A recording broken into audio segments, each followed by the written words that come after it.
Ryan Reynolds here from Mint Mobile. With the price of just about everything going up during inflation, we thought we'd bring our prices down. So to help us, we brought in a reverse auctioneer, which is apparently a thing. Mint Mobile Unlimited Premium Wireless. How to get 30, 30, bit to get 30, bit to get 20, 20, 20, bit to get 20, 20, bit to get 15, 15, 15, 15, just $15 a month? Sold! Give it a try at mintmobile.com/switch.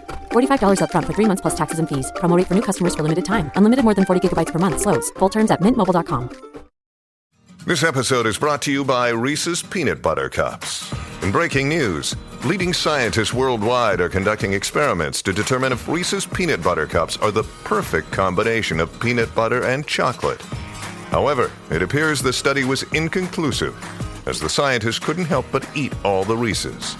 Because when you want something sweet, you can't do better than Reese's. Find Reese's now at a store near you.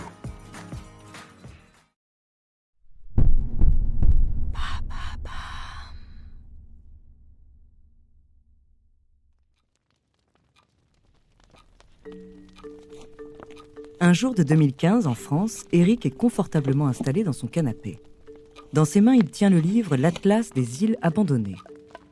Eric est un game designer de renom. Il a gagné sa notoriété grâce à sa série de jeux vidéo à succès, Les Aventures de l'Oncle Ernest. Ses créations plongent les joueurs dans des mondes empreints de l'esprit de romans d'aventure classiques. Ces jeux, à l'image des écrits de Jules Verne, transportent les joueurs dans des récits palpitants et emplis de mystères. Ce jour-là, Eric se trouve confronté à un nouveau défi. Son prochain jeu vidéo exige la création d'un archipel fictif. Pour accomplir cette tâche, il fait des recherches documentaires. Il réunit des informations et des inspirations pour donner vie à ce nouvel environnement virtuel. Alors, dans le calme de sa maison, Eric lit l'Atlas des îles abandonnées. Les histoires qu'il découvre sont tout sauf banales. Des récits d'îles oubliées, d'explorateurs intrépides, de trésors perdus et de mystères non résolus. Au fil de sa lecture, il est captivé par ces récits. Il prend des notes méticuleuses sur les détails les plus fascinants. Chaque paragraphe, chaque anecdote éveille en lui son imagination débordante. Puis, parmi toutes ces histoires captivantes, un récit en particulier attire son attention. Une histoire qui va bien au-delà des trésors perdus, une histoire qui va le pousser à aller plus loin que jamais dans sa quête de découverte. C'est le début d'une aventure qui durera de nombreuses années.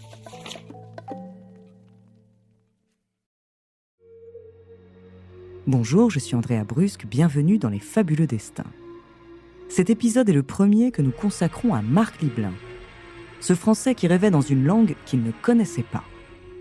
Aujourd'hui, je vais vous parler de sa jeunesse et de l'enquête qu'il a menée pour découvrir l'origine de cette langue mystérieuse.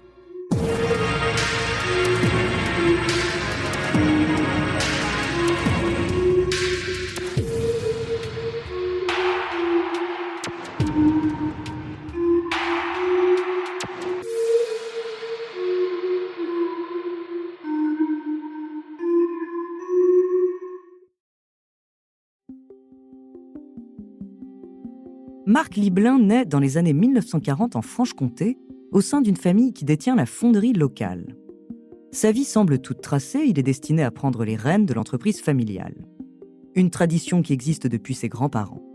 Dès son enfance, Marc se révèle être un enfant solitaire doté d'une curiosité insatiable. Son destin prend une tournure inattendue lorsque, dès l'âge de 6 ans, des songes énigmatiques commencent à hanter ses nuits. Ses rêves mettent en scène un homme âgé, un parfait inconnu, qui lui enseigne une langue qu'il ne connaît pas. La fréquence de ses rêves est telle qu'à un moment, Marc est capable de parler cette langue, mais sans en comprendre la signification, ni même savoir si elle existe réellement. Le temps passe, Marc a maintenant 33 ans. Il vit dans la même ville qu'il l'a vu grandir, travaille dans la fonderie familiale, est marié et père de 2 enfants. Marc essaie d'avoir une vie posée comme tout le monde, mais une insatisfaction le ronge. Ses rêves persistent et hantent toutes ses pensées. Alors que son mariage traverse des moments difficiles, Marc décide de tout abandonner. Il veut comprendre cette langue qu'il semble connaître. Il décide d'aller en Bretagne pour trouver des réponses. Marc arrive à Rennes, en plein cœur de l'hiver. Là-bas, il trouve un emploi en intérim, mais son travail est précaire. Il ne gagne pas beaucoup d'argent et certains mois, il a du mal à pouvoir s'acheter à manger. Pour pouvoir se nourrir, Mark doit fouiller les poubelles des restaurants. C'est pendant cette période compliquée que Mark va rencontrer quelqu'un qui va changer le cours de son histoire, un professeur qui, touché par sa situation, va le mettre en relation avec des scientifiques. Ces derniers vont alors l'aider à percer le mystère de la langue inconnue qu'il entendait dans ses rêves. Pendant 2 ans, les linguistes alimentent une énorme machine qui analyse les sons étranges prononcés par Mark. Mais en vain. Malgré différentes théories, aucune langue connue ne correspond totalement. Mais les chercheurs ne se laissent pas décourager. Ils ont une dernière idée, aller au port de Rennes pour demander aux matelots s'ils connaissent cette langue mystérieuse. À l'Aquarium, un petit bistrot de Rennes, Marc Liblin explique sa situation à un groupe de Tunisiens. Soudain, un homme accoudé au bar intervient. C'est un ancien de la marine et il déclare avoir entendu ce dialecte. L'homme avoue à Marc qu'il ne comprend pas la langue, mais il connaît une dame qui parle exactement comme ça. Et elle est originaire de Rapa Iti, une île minuscule de Polynésie française perdue au cœur du Pacifique. Elle réside également à Rennes avec ses 2 enfants dans un logement HLM et s'appelle Meretwini.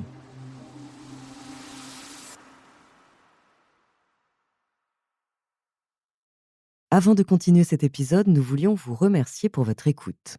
Si vous voulez continuer de nous soutenir, abonnez-vous à la chaîne Bababam Plus sur Apple Podcast. Cela vous permettra une écoute en avant-première et sans interruption. Ou bien écoutez ce message de notre partenaire sans qui ce podcast ne pourrait exister. On se retrouve tout de suite après. Look, Bumble knows you're exhausted by dating. All the must not take yourself too seriously and 6'1" since that matters. And what do I even say other than hey? Well, that's why they're introducing an all-new Bumble. With exciting features to make compatibility easier, starting the chat better, and dating safer. They've changed, so you don't have to. Download the new Bumble now.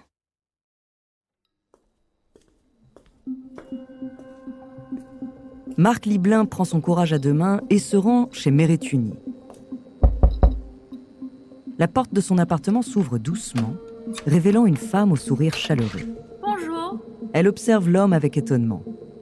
Marc se sent légèrement stressé, il prend une grande inspiration et commence à parler dans la langue qui hante ses rêves. Les premiers mots sortent de sa bouche avec une certaine hésitation, puis il se lance. Meretwini écoute attentivement, ses yeux de plus en plus écarquillés. À la grande surprise de Marc, elle commence à répondre dans la même langue. Pour la première fois de sa vie, il se sent compris. Des larmes de bonheur inondent ses joues. L'émotion submerge également Meretwini et elle prend Marc dans ses bras. Elle l'invite à entrer dans son logement et lui explique qu'il s'agit d'un dialecte en voie de disparition, uniquement parlé sur l'île de Rapa Iti, peuplée d'environ 500 habitants. De plus, la version parlée par Marc est encore plus ancienne que celle employée actuellement, ce qui laisse penser qu'il maîtrise une variante ancestrale de la langue de Rapa. Quelques années passent. Marc Liblin se met en couple avec Meretwini et ensemble, ils partent à Rapa. Située à 1400 km au sud de Tahiti, on la surnomme la petite sœur de l'île de Pâques. Une fois arrivé, Marc a hâte de rencontrer Teremaeva, le père de Meretwini, l'un des sages de l'île. Le couple imagine que peut-être il saura pourquoi Marc est capable de parler leur langue. Cependant, très vite, nos amoureux déchantent. Les habitants de Rapa Iti sont réticents à l'idée d'avoir cet homme blanc qui vit parmi eux. Mais Marc ne se laisse pas abattre. Il va montrer aux insulaires qu'il est digne de confiance et qu'il est prêt à s'engager dans leur communauté. Avec le temps, les habitants de l'île finissent par l'intégrer. En découvrant cette énigmatique histoire, Éric Viennot ressent un besoin irrépressible de percer ces mystères. Les questions surgissent. Comment est-il possible qu'une langue inconnue puisse être apprise dans les rêves ? Déterminé à satisfaire sa curiosité et à dévoiler la vérité derrière cette intrigue, il se résout à mener une enquête approfondie.